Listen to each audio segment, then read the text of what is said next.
Well, it's almost Christmas, and what better way to celebrate than to review a game that I got for Christmas back in 1998. WCW nWo Revenge for the Nintendo 64. After the release of WCW vs. nWo World Tour, THQ wanted to deliver another hard-hitting grappler for the Nintendo 64. What they made might be my favorite wrestling game of all time. They took the formula that worked for them with World Tour, and though it's hard to believe, they improved it greatly.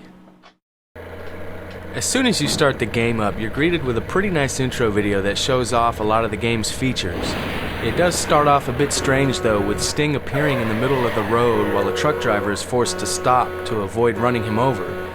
But after that, it delivers some awesome game footage that at the time was really exciting stuff.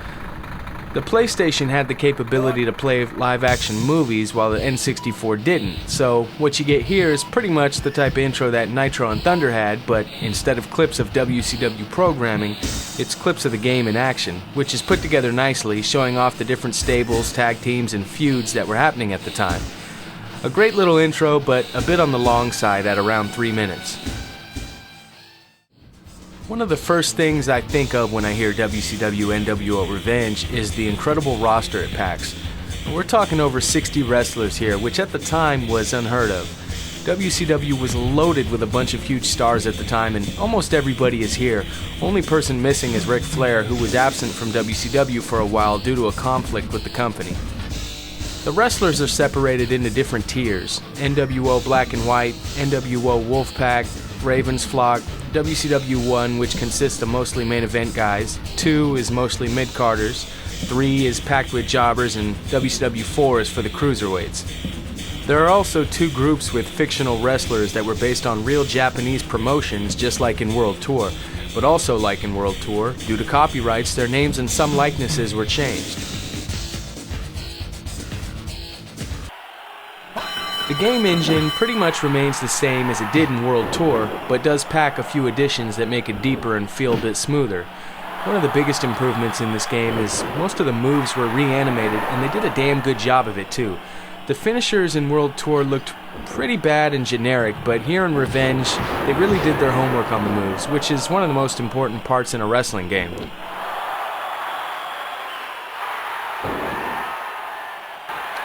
If I'm playing as Macho Man Randy Savage, it's gotta look, move, and act like Macho Man Randy Savage. It's gotta play the part, and it does here with Revenge.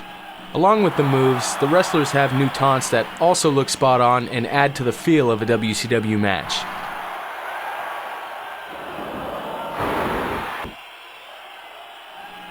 The way you pull off finishers is pretty much untouched from World Tour. You still have to fill up your spirit meter by dominating the match and taunting. When it flashes bright red, tap the analog stick to enable special mode, in which you need to grapple your opponent in the desired move position and tap the analog stick again to perform your finisher. Revenge is the first WCW game to feature full entrances, and while they aren't perfect, they're pretty damn good for the time. However, the wrestlers' themes aren't in the game, which is a bit disappointing seeing as they made it into WrestleMania 2000, which was released a year later by the same makers. Instead, you get 2 generic themes that just repeat themselves over and over again.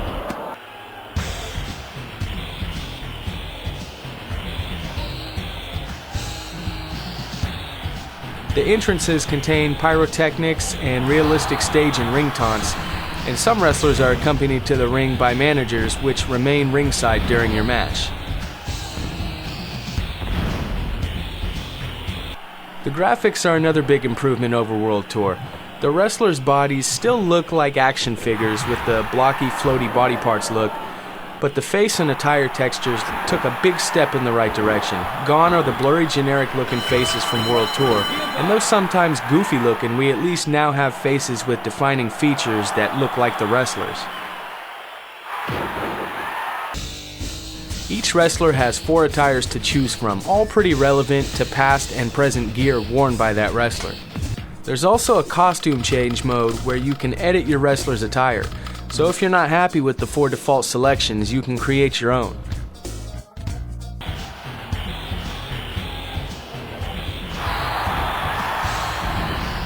The arenas look pretty good, especially during entrances, and the rings look pretty spot on to their television counterparts.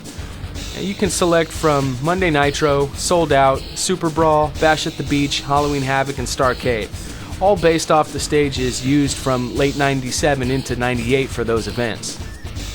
The crowd is an improvement over World Tour also, though it's still not the prettiest as it only moves in 2 frames.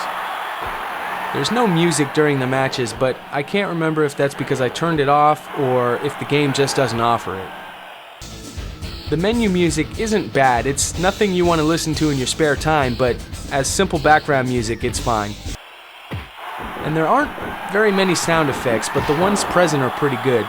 The ring sounds work, the punches and slaps sound nice, and you can't have a good wrestling game without this. Just like World Tour, this game is absolutely best in multiplayer mode. It's incredible how much fun can be had by such an old game, especially throwing together a battle royal with a few friends. Which is a new mode that wasn't in World Tour, and it definitely adds a lot to the replay value of the game. They even did the little things right, like having Sting come down from the rafters with a bat in his hands.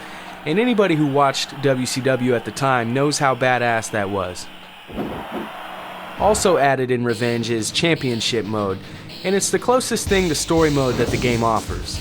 Now, you select a title that you want to go after and face a number of opponents on your way to take on the champion. It's nothing special, but defeating the default champions will unlock them, so there is a reason to play through all of them at least once.